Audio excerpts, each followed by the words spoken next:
Hi, and welcome to another episode of Hot Takes with me, the Silver Fox. Now, we know there are an awful lot of problems with policing in Scotland. It's massively underfunded, it's under-resourced, it's understaffed. And of course, they're closing police stations left, right and centre, and some areas aren't even responding to minor crimes anymore.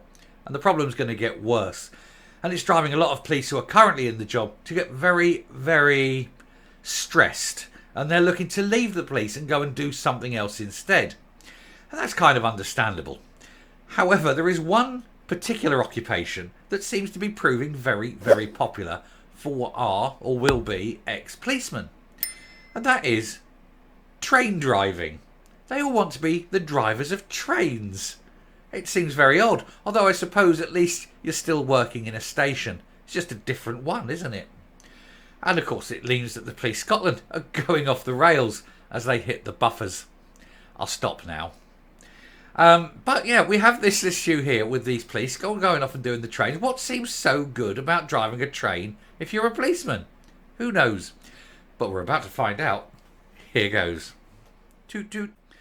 So, Police Scotland officers head for the rails as cops quit force early to drive trains.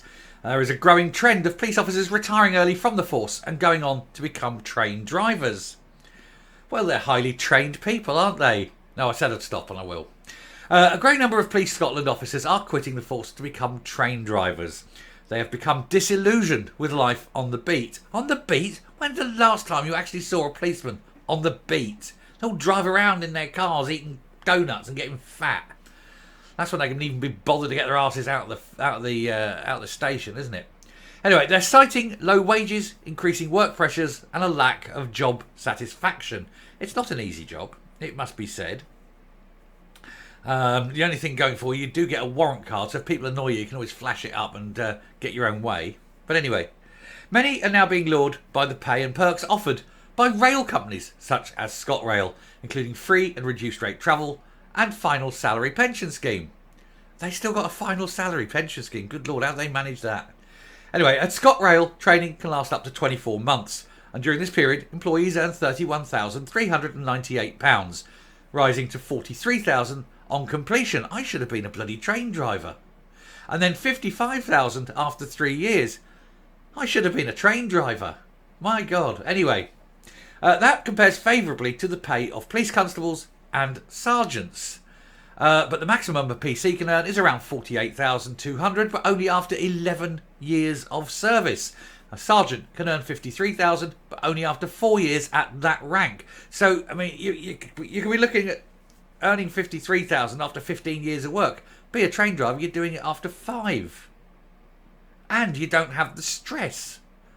Unbelievable, isn't it? Should have been a policeman. I should have been a train driver. If I'd have known. If someone had told me 35 years ago, sod accountancy, I'd have been a train driver. Anyway, David Kennedy of the Scottish Police Federation said, police are leaving to become train drivers. I know a number who have joined, and it's been happening for a few years now. They get more pay for less hassle.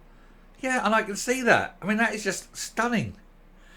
And of course, you're not having to deal with all the politics, all of this, all of that, risking your life. I mean, sure, there's accidents, train crashes and things, but they're very few and far between, very rare. I suspect more police die in a year than train drivers on average. That's, But it does go to show the problems the police are having, that this is even a thing, isn't it? Anyway, Police Scotland said retention levels are very high compared with other organisations. And the proportion of officers leaving through resignation has been falling every year. And an internal survey found high levels of job satisfaction throughout the service. Well, not that high, mate. Not if everyone's going off to shunt trains, The Fat Controller, he must be filled with them, all these ex-officers. Of course, the other thing is, if there's any trouble on the train, you've got ex-police there. They'll know how to handle it. That's stunning, though, isn't it? What is the connection? I mean, the money. I gotta be honest, I was surprised when I saw the money. But, this is what happens when you underfund a police service, though. You've got far too few people. So the job, which is already stressful, gets even more stressful. And the people there, they just have enough. They just can't deal with it. It affects your physical health as well as your mental health. It affects your families. It drives people to Well, it certainly drives them to drink. We know that. But also, this is why police officers' wives are among the most beaten. For DV, police officer's wife, high up the list. But it's the stresses of the job, and of course, it doesn't get easier when you've got all the senior people leaving and no one coming in underneath to replace them because they've put a recruitment ban on. So I mean, if Police Scotland is basically collapsing under its own poverty, for the want of a better term, then it's not a surprise. Absolutely not a surprise. And of course, this is all directly down to the SNP. This can be laid at their door. They are the ones who were involved in paying for this. It's a devolved matter. So when you can't get a policeman, you know why. They're all driving trains. Anyway, I shall stop there. Oh, mind you, you got British Transport Police as well. They spend a lot of time on trains, don't they? Anyway, that's an aside. Sorry, tangent time.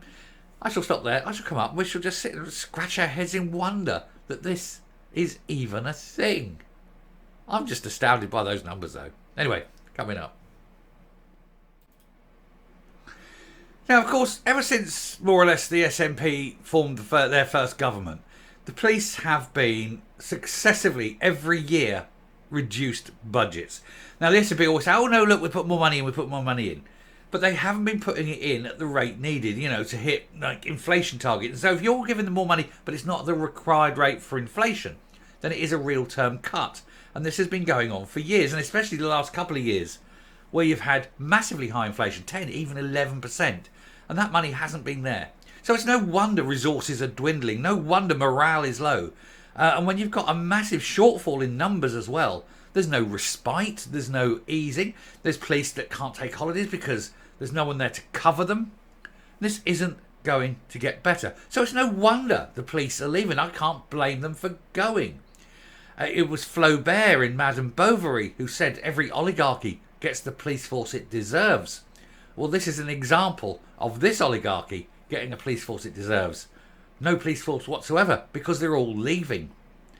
It's a sad, sad state of affairs. And the people, of course, who are going to be most affected will be the people, not the politicians. There needs to be some kind of revolution. There needs to be some kind of public outcry saying, please, for heaven's sake, give us a police force. We need one and we deserve one. But they probably won't listen. Anyway, thank you very much for listening to me. Do please hit the subscribe button and the like button, and please share the video. And until next time, stay safe, stay well, and make sure you fight to keep your police service going, because it'll go one day if you're not careful. Bye.